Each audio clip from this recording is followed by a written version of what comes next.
Hi, Sherry. Welcome to the NTM Growth Marketing Podcast. I am excited to be speaking with you today. It's great to be here. Thank you for having me on. I'm looking forward to the conversation. Let's start off and hear a little bit more about your organization and what is your role at the company. Absolutely. So, I am now currently the CEO and founder of my own company, which is called the Harmony Hero Initiative.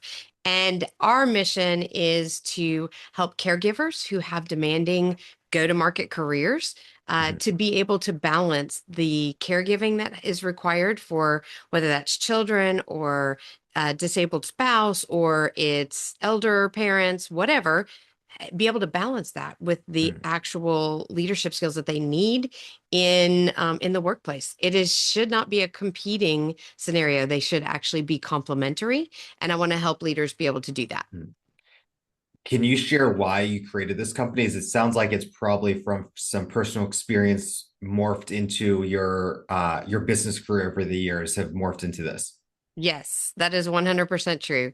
I have developed this after 25 years of marketing and building demand generation playbooks. But I've also had the personal experience of being a caregiver for my husband, who is a walking, talking miracle for the Mhm. last 11 years. And in the process of that, I also had an 8-year-old and an 11-year-old. And I went from a marketing manager to a head of marketing of a global organization during that span. Wow. So that doesn't mean it's easy, but I learned some things about leadership, and I learned some things that come from the boardroom and that come from the bedside, and how those can actually be complementary to one another and make you a better leader. With your current organization, it sounds like you're not only CEO founder, but CMO, and you might throw in, janitor, CFO along the way as well. But in the confines of marketing, what are some marketing strategies you've been using this year that have proven to be successful with your new firm? Absolutely. So I'm using right now what I'm calling the Harmony go-to-market approach. And Mm. this is what I have developed over the course of my 25 years, doing both marketing strategy, demand generation across B2B SaaS organizations. And I've combined that with the 11 years that we just talked about of my caregiving experience. But see, most go-to-market strategies are built on aggressive outbound techniques, right? Mm. And they're looking for volume metrics. But leading global marketing organizations, what I've really learned is that in the complex B2B sales cycle, calm authority actually wins over the Mm. chaos and the noise. And so my go to market playbook fosters incredible amounts of deep collaboration between sales and product and channel and customer support teams because they have the knowledge to actually help marketing drive results for sales. Um, but what makes it different from a caregiver leadership perspective is being able to read the room, Mm. knowing when to push, when to pause, when to build trust, how to build trust, and doing that through presence rather than pressure. And I think those are the things that most organizations today are really needing in order to live in this artificial everything world that we live in, right? Why are you incorporating so much emotional intelligence into your marketing playbook? That's what I'm hearing from you. There is a lot of emotional intelligence. Harmony is actually a mnemonic, and the very first one is having a heightened EQ.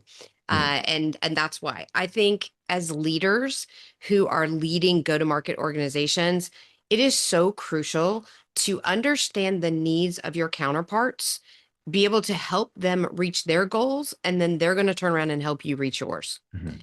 And I have found that by collaborating with sales and product and customer success and even the dev teams, right? Because I've been in B2B SaaS, working with them, helping them achieve their goals, they helped me be so much more successful in the way I marketed for that organization and that product and the way we went to market because they see different lenses of the customer, and that allows a go-to-market leader to actually choose the right message at the right time, at the right point where that customer is really ready to hear it, to listen to it, not when we're trying to sell it. What mediums are you seeing as effective? Is this all online? Is it offline? Mailers? Is it you're going to trade shows? Is it shaking hands at coffee meetings? What type of marketing medium are you using? So I think you have to use all of them. I don't think there's one magic mix. I think using a channel mix of digital, online, in person, um, networking.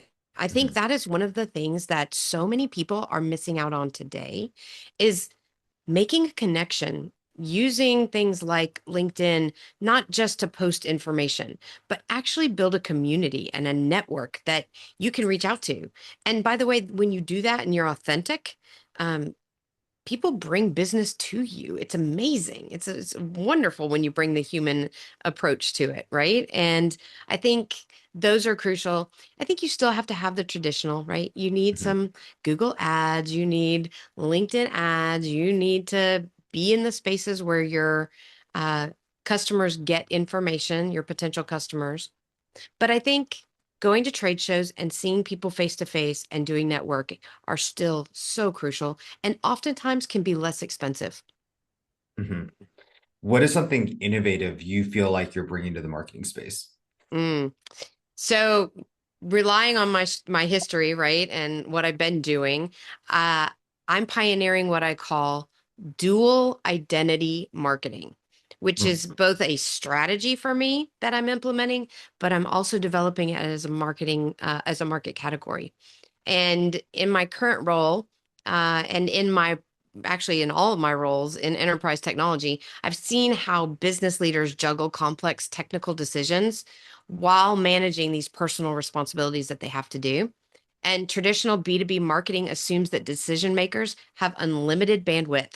And that's not the reality. None of us do, right? Whether you're caregiving or not. But at the end of the day, the innovation is recognizing that there are 73 million Americans who are simultaneously being caregivers and Mhm. professionals. And many of those are in the C suite.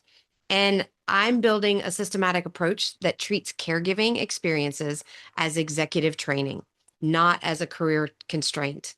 Um, I really think that my generation background has taught me to truly identify underserved markets and ones that have been overlooked or underserved. And I really think that this is a market that needs to recognize the dual identity of these players and how that leadership skills that they're learning from both sides of that are valuable to the other side of their lives. And so this dual identity is not something that should be competitive. It should actually be very complementary and it should help the organization and it should help the person as well. I have a question about standing out to B2B in the B2B space, especially when you're trying to, connect with these busy CEOs. I counted yesterday and I had 25 spam messages that either auto went to my spam folder or they were coming in and then I, sent it to spam.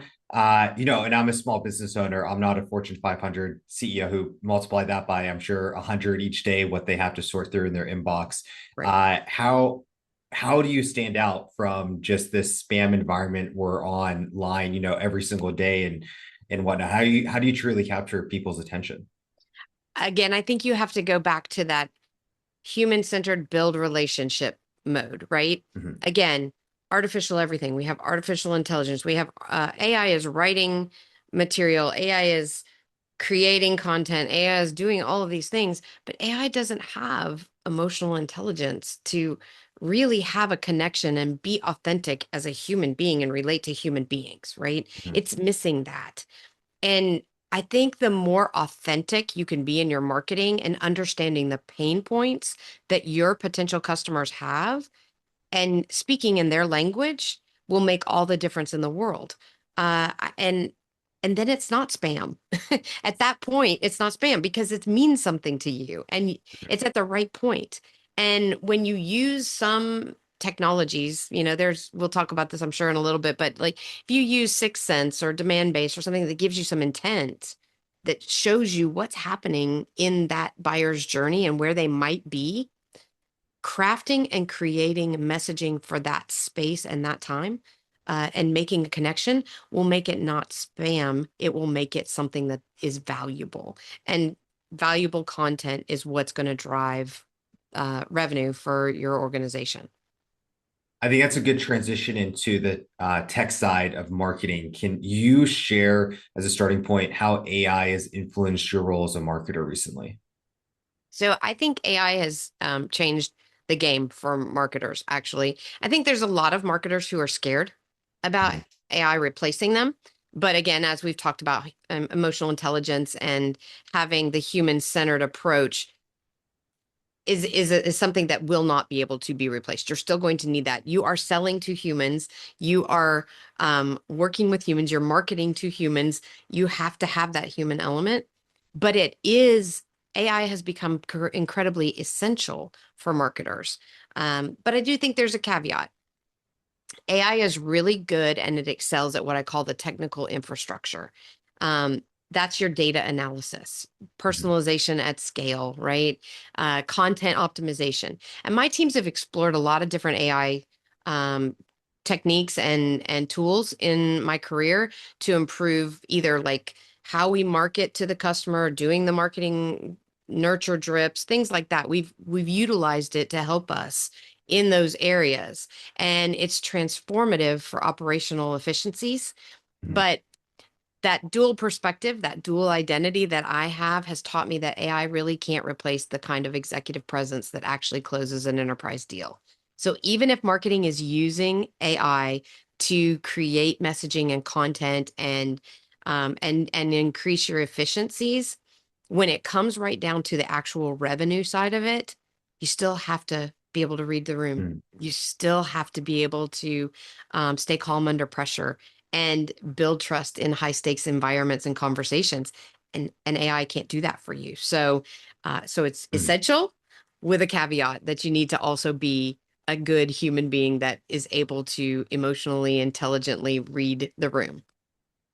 Maybe that was the answer to this next question, but what was on my mind as you were speaking was the role of a marketer in 2025, where we not only need to be up to speed with all the latest and greatest in AI, we need to be able to go to a trade show, have the ability to look someone in the eye and shake their hand confidently, and the emotional intelligence to manage people sometimes if you're, in that role. So what do you think are some of the ingredients that will allow a marketer to thrive in 2025 with all these things pulling at us? So again, I think you go back to using AI to help you with the operational efficiencies, things like data analysis, reporting, intent signals. Great, the chat GPT is great for like quick ideation. You need something quick. It's not going to be your final draft. I actually also use Claude for longer form. So if you're looking for a little bit more like strategic document or storytelling or things like that, Claude's really good for that. So part of what I would tell marketers today is don't be afraid of these things. Try them. Give it a shot. See what it can do to help you. Where can it adjust what you're doing manually, not just you, but maybe your team, right? To build that efficiencies across the board, but don't rely on it to do your job. You're still a strategic part of the go-to-market team. Don't let it inhibit you from bringing your own human voice and saying, hey, wait a minute, this doesn't make sense. We're not going to use this because this is not how our audience would talk. This is not how our prospects would engage with us. And use your brain, think like that's part of what we're supposed to do, right? We're supposed to bring that strategy. So use them, try them. There's all kinds of great things out there. And I mean, I love even how Gong allows you to listen in on the conversations that sales and customer service are having with the clients, because then you can take that AI and pull out, hey, these are buying signals, these are pain points, and using that in your messaging, which you could then drop in a chat GPT or a Claude or a Jasper or whatever and try them out, see what comes out of that, and then have your human beings actually look at it and enhance it. And I think there's also AI for visual stuff that marketers can use.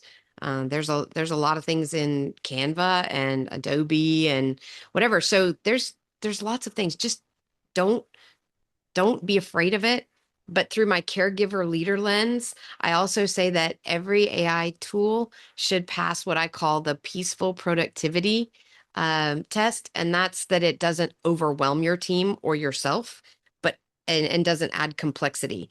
It's actually helping you just free up mental space to do the strategic thinking that you need to do for your team and for your organization so that you can be successful in generating revenue.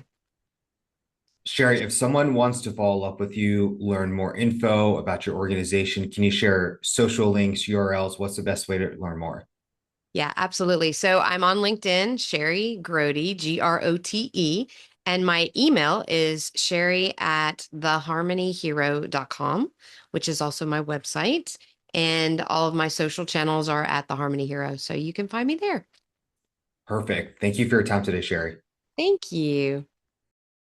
Before we jump into our next guest, we want to take a moment to tell you about our marketing mastermind cohort, No Typical Marketers. If you are a marketing executive looking to connect with like-minded professionals, this is the space for you. It's more than just a Discord group.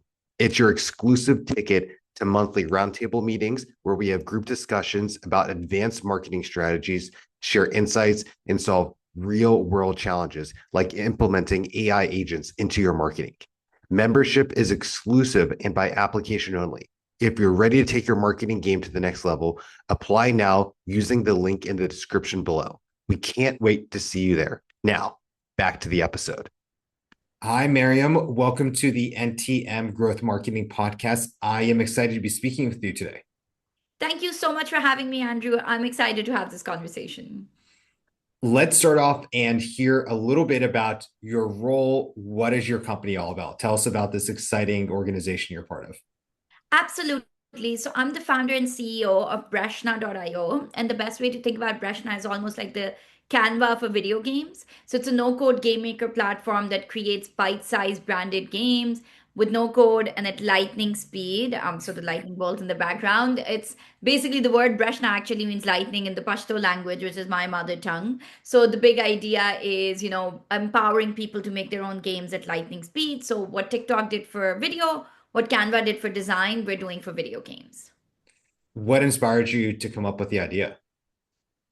Oh, the inspiration actually it dates back, and I'm going to date myself with this statement, but it was a period game. So we made, as part of my second master's degree, there was a student project back 13 years ago where we made a game where you're catching pads with a pair of undies and you're Wow. busting menstrual myths and you're learning about reproductive health. So that was like how I got into gaming. I am not a coder myself, but I got together with my brother and we started making these social impact video games on reproductive health, climate action, financial literacy, and all of that. And we did that as a side gig as a gaming studio for 11 years until we realized that the real power is in the speed of creation and lowering the cost of gaming, right? So, video games are really expensive to make, they take a very long time. So often organizations, when you think about marketing, for instance, like someone's like, hey, this would be so cool if we had a video game for my brand. Like I'm a soda brand. Like how cool would it be if you could catch all the right flavors and dodge everything else or something, right?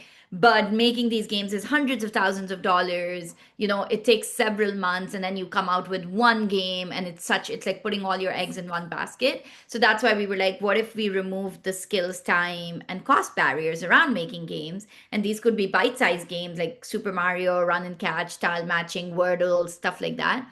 But they're fully branded to your brand. So that's where we started Breshna around 4 years ago. And now we have 180,000 registered game makers, more than Wow. 3 million gameplays, and games that have been created in all kinds of languages. And our largest use cases are edtech and marketing. What was your favorite video game growing up? Oh, I mean, it's one that I'm always like, it's a battle. It's like choosing your favorite child, but I think it was like Sonic, and then Oh, eventually, that's a great classic but one. yeah, Sonic was just so fun. And I mean, I'd play with my brother, and I'd end up like, it's like being really frustrated when he would like hover and pick me up. But other than that, I mean, I really enjoyed Sonic.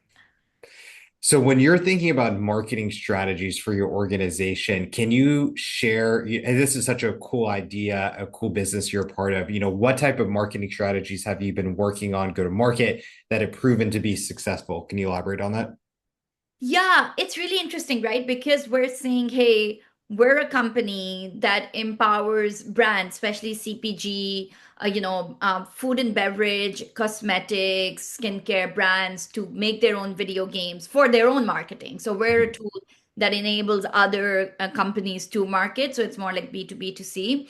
So it's really interesting because we wanted to, when we talk to someone, it's not like if someone is a CMO at a CPG company, it's not like video games is the first thing on their mind, right? Like Right. now you're seeing some of the larger brands. So for instance, Walmart, Sour Patch Candies, Hilton World. Paris Hilton is one of our investors. So Hilton World, they launched like their own worlds in Roblox. So you're seeing people start to think about gaming. Like Starbucks does its 12 days of Christmas games. Chick-fil-A did games during the summer, but it's not something that's like first on everyone's go-to-market Right. strategies.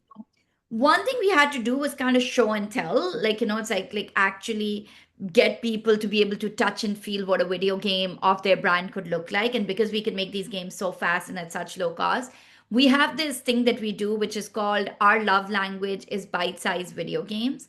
So what we do is every single day on Instagram, on our Instagram channel Breshna Game, we pick up one brand. It could be a brand that we admire, it could be a brand that we saw, maybe a founder story that we like. We pick up one brand and we make them a video game. So we literally like turn their whole brand Wow. into a game, and we actually share it on our Instagram and we tag them and we're like, hey, here's a demo game that Oh, we created interesting. for you. Yeah, it's like out of the blue and it usually blows their mind, right? Because like all of a sudden they see their brand in an actual video game where you're like running, and avatar is running and it's catching all of the lip glosses or whatever it is. And so we have this branded games highlight reel, and it's every single day that we make brands. Like today I think it was Libby Wines and Diamond Brew, which is a coffee. So we just did that and we slapped it on Instagram and then we tagged them. And the conversion is really interesting, right, on that, because Yeah. you're offering value up front before you make any sales pitch. I know you don't have any favorite children, but is there a Instagram video that you've built for a brand that you think back on, you're like, man, that was so cool? I think it's more like we built one for Reese Witherspoon. Oh, And nice. it was a complete cold outreach for Hello Sunshine for a book. And I shared it on my LinkedIn. So I build in public on LinkedIn. So like I share all my founder story, like what we're doing and all of that. So that was really cool because then her team actually ended up reaching out to us, being like, that is the coolest thing. Like, let's talk about potential collaboration. So that conversation is still ongoing. But that was like really, really cool. And then we just made one for Kismet, which is John Legend and Chrissy Teigen's pet brand. So it's like a little dog that's like catching all of the pet accessories, Mhm. and we tagged him, and John Legend liked it and everything. So it's Nice. cool, like, I mean, you're like, oh, that's cool. Like, it's like here we are. Like, you're just like, I mean, I think the coolest thing about social media is everyone is accessible. Mhm. And if you can catch their attention, that's actually really cool. Did you see what the NFL did last season where they turned the games into the animated stuff on Disney Plus? Yes, and that's so cool. And if you think about it, so actually, sports is one of our largest like verticals right now. Where we're like we just got accepted to PSG's like a summer program that they have for startups. We're like I mean shortlisted for Australian Open. We're in conversations with actually the Steelers and Visit Pittsburgh for a potential activation. Oh, visit Pittsburgh. So, Yeah, that's yeah. great. So for a potential activation around draft day, 2026 draft day, Oh again, yeah. these are like conversations, but imagine like a full treasure hunt where you have a small video game, like a Steelers game, you play it, then you get a QR code to the second game. But at the end of the game, you say, hey, get a score of 100, get 5% off this smoothie shop. So it actually supports local That'd be businesses, great local for tourism. Yeah, so yeah. it's like a digital treasure hunt that we're trying to talk to them about. I don't know if it's going to happen. Hopefully it does. But that's kind of like the sports engagement. And then especially think about it, halftime, Jumbotron, QR code goes up, you play a quick video game, and then if you get a score of 100, you get 5% off the concession stand or the merch. So that's like games are a really powerful tool for marketing and engagement and fan engagement through that. I love that. Speaking of tech and how, advanced everything that you're doing is, I have to ask about AI and how it has impacted, whether it's your company or just, your role as a marketer. How has it been influencing you in the last couple of years? Yeah, so I mean, on both angles, right? So, like, we are looking at, so we're right now, like, the tech is no code. So, it's like, hey, Mhm. you don't have to write a single line of code. But obviously, one of the things we see is like, if you think about, all of the assets, like the avatars and everything, it's so easy. So, we leverage AI at our end to create all of the game assets, whether it's backgrounds, music, it's like Mhm. avatars, all of that. But then we're also building our own text to game engine. So it would literally be, you write a prompt. So you like, make me a run and catch game, a Super Mario kind of game where a unicorn is catching apples and dodging fire. And it'll generate the whole thing for you with a simple text prompt. So that's Breshna Blitz. That's a text to game engine that we've developed, which is leveraging AI technology. So it's really interesting because for us, I mean, we leverage AI for our lead generation, which brands to target, what kind of games to make for them, blah, blah, blah. Like that whole pipeline of our games for our love languages, bite-sized video games, that campaign is driven by AI. But then we also have AI in our own tech stack. Can you share some specific AI tools that you use on a regular basis, whether that's an LLM or maybe a standalone software? Yeah, and honestly, we keep it super simple. So like ChatGPT is where That's most of your LLM, Yeah, ChatGPT? that's like, I mean, literally, because again, it's like so open and it has such a wide range of information. So, like, we use that for all of our generation in terms of gaming content, but then Scenario and a couple of others. And then the Amazon Bedrock is what we're doing for our own infrastructure. My last question is around advice you would have to marketers and how, if they haven't jumped on AI, which I would find it hard to believe, or maybe they're in a consulting oriented role and maybe their client is resistant to AI, what advice would you have to them of, how they can start to integrate AI into their way as a marketer? And then two, maybe if they are trying to influence a bigger brand to be more AI centered, what advice would you have for them to be influential in that conversation?